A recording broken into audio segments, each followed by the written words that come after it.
अस्सलामुअलैकुम and welcome back to my channel. कैसे हैं आप सब? मैं बिल्कुल ठीक हूँ और आप लोग भी बिल्कुल ठीक ही होंगे। आज है हमारे घर इफ्तार पार्टी और मेरी बेटी ने रखा है पहला रोज़ा। मेरी बेटी की है रोज़ा खुशाई, तो उसी की मैं प्रिपरेशन कर रही हूँ। तो रात से ही मैं लग गई थी, तो सहरी के बाद से ही ना यहाँ पे मैं तैयारी कर रही हूँ पिज़्ज़ा बनाने की। मिनी पिज़्ज़ा जो जैसे बेकरी में मिलता है, छोटे छोटे पिज़्ज़ा जो मिलते हैं वो मैं बनाऊँगी। और बहुत सारे आइटम्स थे जो मैंने सेलेक्ट किए थे कि हाँ जी मैंने अफ्तारी में ये चीज़ें बनानी है, तो आगे मैं आपके साथ शेयर करती रहूँगी कि मैंने क्या क्या बनाया था अफ्तारी में। तो मिनी पिज़्ज़ा की डो बनाने के लिए मैंने यहाँ पे लिया था 1 किलो मैदा और इसको मैंने अच्छी तरीके से सिफ्ट कर लिया था, मतलब छान लिया था। उसके अंदर फिर मैंने शामिल किया है नमक और एक जो पैकेट इंस्टेंट ईस्ट का होता है वो मैंने उसके अंदर शामिल कर दिया था। उसके बाद जी इसको अच्छी तरीके से मैं मिक्स कर लूँगी। सबसे पहले मैं इसके अंदर सारे ड्राई इंग्रेडिएंट्स मिला लूँगी। उसके बाद मैं इसको अच्छी तरीके से मिक्स करके फिर इसको गूँधूँगी। उसके बाद यहाँ पे मैंने लिया है यहाँ पे मिक्स हर्ब्स। अगर आपके पास मिक्स हर्ब्स नहीं है तो आप जो है ऑरिगेनो जो है वो आप डाल सकते हैं इसके अंदर 1 चम्मच भर के। उसके बाद मैंने यहाँ पे लिया है बेकिंग सोडा, जिसे हम जो है क्या कहते हैं, मीठा सोडा भी कहते हैं, तो वो मैंने लिया है। उसके बाद यहाँ पे मैंने इसके अंदर डाली थी थोड़ी सी कुटी हुई मिर्चें। अब इन सारे ड्राई इंग्रेडिएंट्स को मैंने जो है वो अच्छी तरीके से मिक्स कर लिया है। अब इसके अंदर मैं डालूँगी तकरीबन 3 चम्मच बड़े जो हम खाने वाले चम्मच होते हैं ऑयल के, और इसके अंदर ऑयल जाएगा, बटर नहीं जाएगा और ना ही घी जाएगा। तो 3 चम्मच मैंने यहाँ पर ले लिए थे ऑयल के, और इसको मैं अच्छी तरीके से मिक्स कर लूँगी ताकि वो जो छोटे छोटे से लम्प्स बन जाते हैं आटे के अंदर उस तरीके का बन जाए। उसके बाद मैं इसको अच्छी तरीके से गूंद लूँगी दूध और पानी के साथ। और रात से कोई मेरी इंतहा की तबीयत ख़राब है, मैं आपको बता नहीं सकती हूँ। जब भी हमारे घर में कोई बड़ा काम होता है, जैसे कोई दावत वगैरह होती है या फिर ईद त्यौहार होता है, तो लाजमी जी मेरी तबीयत जो है वो ख़राब हो जाती है। पूरे रमज़ान बेहतरीन किस्म की मेरी तबीयत सही रही है, और अब जो है लास्ट मोमेंट पे आके मेरी तबीयत ख़राब हो गया। इतना शदीद वाला ज़ुकाम हुआ हुआ है, बस अल्लाह पाक जो है वो मेरी ईद अच्छी गुजर जाए। आप सब ने मिलकर मेरे लिए बहुत दुआ करनी है ताकि मेरी तबीयत जल्दी से सही हो जाए, मेरा ज़ुकाम ठीक हो जाए ना। और साथ साथ अच्छा, इस दफ़ा तो हमने ना ठंडा शरबत भी नहीं पिया रोज़ों में, वरना मोस्टली क्या होता है गर्मी में होते थे रोज़े तो ठंडा ठंडा शरबत पी रहे होते थे। अब तो बिल्कुल सादा जो है वो शरबत होता था। उसके बावजूद मेरा गला इतना ख़राब हो गया है कि मुझसे बोला भी नहीं जा रहा ना, गले में बहुत तकलीफ़ है। इंशाल्लाह सही हो जाएगी दवाई शवाई खा के।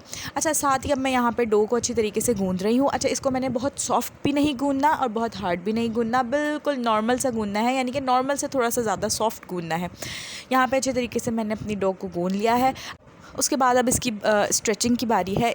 डो को जो है वो मैं काउंटर के ऊपर शिफ्ट कर दूँगी। पहले अच्छे तरीके से इसको साफ़ करके उसके बाद इसके ऊपर मैंने मैदा डस्ट करना है। उसके बाद इसको रख के जो है वो मैंने अच्छी तरीके से स्ट्रेच करना है।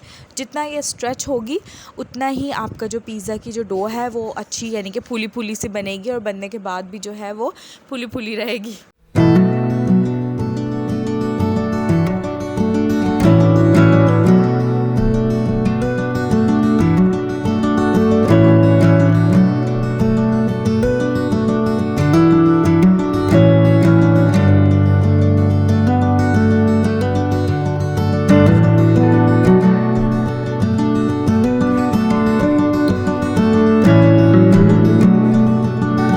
अच्छी तरीके से मैंने डो को नीट कर लिया है। उसके बाद अब इसके अंदर मैं कट्स लगा लूँगी छोटे छोटे से, यानी कि इसको 3 पार्ट्स में मैंने डिवाइड कर दिया है। अब एक पार्ट को लेके फिर उसके बाद मैं इसकी जैसे रोटी बेलते हैं ना, उस तरह मैं रोटी बेलूँगी, और उसके बाद इसके छोटे छोटे से जो है वो मिनी पिज़्ज़ा की शेप से उसको कट कर लूँगी ना। अच्छा, मेरे पास ना स्टेंसिल नहीं था, तो मैंने यहाँ पर अपना ना स्टील का ग्लास दिया है। हमारे घर पर स्टील का ग्लास था और बिल्कुल परफेक्ट शेप थी उसकी, जितने बड़े मिनी पिज़्ज़ा होते हैं ना, तो फिर मैंने उसी से इसको जो है अच्छी तरीके से कट कर लिया था। और तकरीबन ये जो 1 किलो मैदा था उससे तकरीबन 40 से अबव जो है वो बने थे मेरे मिनी पिज़्ज़ा। जितने मुझे चाहिए थे उतने मैंने जो है रात को प्रिपेयर कर लिए थे, और जो नहीं चाहिए थे तो फिर एज़ इट इज़ मैंने डो को इसको फ्रीज़ कर दिया था। अच्छा, अब आप 2 तरीके से डो को फ्रीज़ कर सकते हैं। एक तरीका तो ये है कि आप हल्का हल्का इसको तवे पे सेकें, 2-3 सेकंड के लिए तवे पे सेकें और इसको जो है आप फ्रीज़ कर दें। और दूसरा तरीका ये है कि आप इसको as it is cling wrap के अंदर पैक करके और इस तरह रख दें। जब आपने अपना पिज़्ज़ा बनाना है तो 1-2 घंटे पहले आप डो को बाहर निकाल के रख दें, और फिर जो है डो आपकी सॉफ्ट हो जाएगी। उसके बाद आप अपना पिज़्ज़ा बना लें तो सेम जो है पिज़्ज़ा आपका बनता है, कोई उसके अंदर आपकी डो जो है वो ख़राब नहीं होती, अच्छी तरीके से फूल जाती है, फूली फूली सी होती है। अच्छा जी, यहाँ पे ये देखें जी, मेरा किचन जो है थोड़ा सा मेसी सा हो रहा था क्योंकि मैं रात को जो है वो सारे काम कर रही थी और यहाँ पे मेरे पिज़्ज़ा जो है वो रेडी होने लगे थे। तो यहाँ पे मैं असेंबलिंग कर रही हूँ पिज़्ज़ा की, सारी चीज़ें ऊपर रख रही थी। थोड़ी थोड़ी सी मैंने चिकन ली थी, थोड़ी थोड़ी सी वेजीज़ ली थी और थोड़ी थोड़ी सी चीज़ ली थी। अच्छा, मिनी पिज़्ज़ा जो थे वो मैंने रात को ही बना के रख लिए थे और फिर उसको एयर टाइट कंटेनर में करके मैंने उसे फ्रिज में रख दिया था और जब मैंने इसको सर्व करना था तो थोड़ी देर मैंने इसको बाहर रखा है। उसके बाद इसको थोड़ी देर के लिए या तो आप स्टीम दे लें या फिर इसको अच्छी तरीके से एयर टाइट कंटेनर में बंद करके फिर उसको आपने माइक्रोवेव करना है। तो फिर ये बिल्कुल सॉफ्ट सॉफ्ट थे, कोई हार्ड नहीं हुए थे ना। तो यहाँ पे जल्दी जल्दी मैं सारी असेंबलिंग कर रही हूँ। अच्छा, मज़े की बात यह है कि जब मैं असेंबलिंग कर रही थी तो मेरी चीज़ ख़त्म हो गई थी उस टाइम पे और अब मैंने सोचा मैं क्या करूँ, मेरे तो पिज़्ज़ा आधे से ज़्यादा रह गए बनाने के लिए क्योंकि मुझे इतना अंदाज़ा नहीं था कि इसके अंदर थोड़ी ज़्यादा चीज़ जाएगी ना। अच्छा, मैं कम कम चीज़ डाल रही थी लेकिन जो है वो ज़रा अच्छी सी उसकी ना लुक नहीं आ रही थी, तो फिर मैंने ना थोड़ी ज़्यादा डालना शुरू कर दिया और मेरी चीज़ ख़त्म हो गई थी। और फिर आधी रात को मेरे प्यारे प्यारे हस्बैंड जो हैं वो ढूंढ के लेकर आ गए थे चीज़ ना। यहाँ पे मैंने सारी सफाई भी कर ली थी। अब ये सुबह का टाइम है और यहाँ पे मैंने बर्तन निकाल लिए थे पहले से ही ना, नमाज़ वाले तख़त पे अरेंज कर दिए थे ताकि अलमारियाँ ना खोलनी ना पड़े बार बार।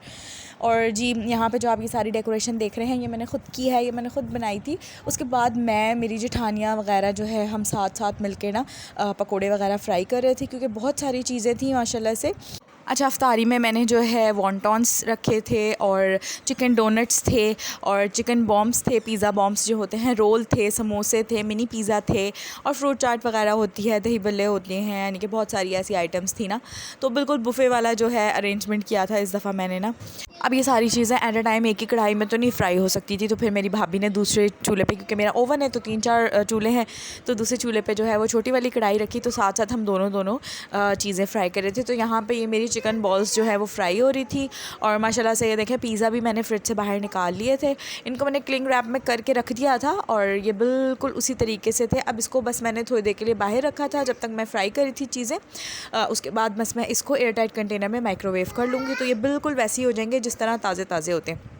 और माशाल्लाह से जी यहाँ पे ये बहुत बड़ा सा दस्तरखान बिछा था क्योंकि हमारे घर बच्चे बहुत ज़्यादा हैं माशाल्लाह से, क्योंकि 5 भाई हैं, 5 भाई के 3 बच्चे हैं, तो माशाल्लाह से हमारी बहुत बड़ी फैमिली हो जाती है, तो हमारा बहुत बड़ा सा दस्तरखान बिछता है। और यहाँ पे जी मेरी बेटी बैठी हुई थी, रोज़ा खुलने का इंतज़ार कर रही थी माशाल्लाह से। यहाँ पे जी रोज़ा अफ्तार हो चुका है और यहाँ पे मैंने इसको फूल शूल पहनाए थे और ये बहुत ज़्यादा इरिटेट हो रही थी। तो बस यही थी आज की छोटी सी वीडियो, आपके साथ छोटी सी अपनी खुशियाँ मैंने शेयर की हैं। तो बस मुझे अपनी दुआओं में याद रखिएगा और अपना बहुत ज़्यादा ख्याल रखिएगा। इंशाल्लाह मिलेंगे किसी नए व्लॉग में और जब तक के लिए अल्लाह हाफ़िज़।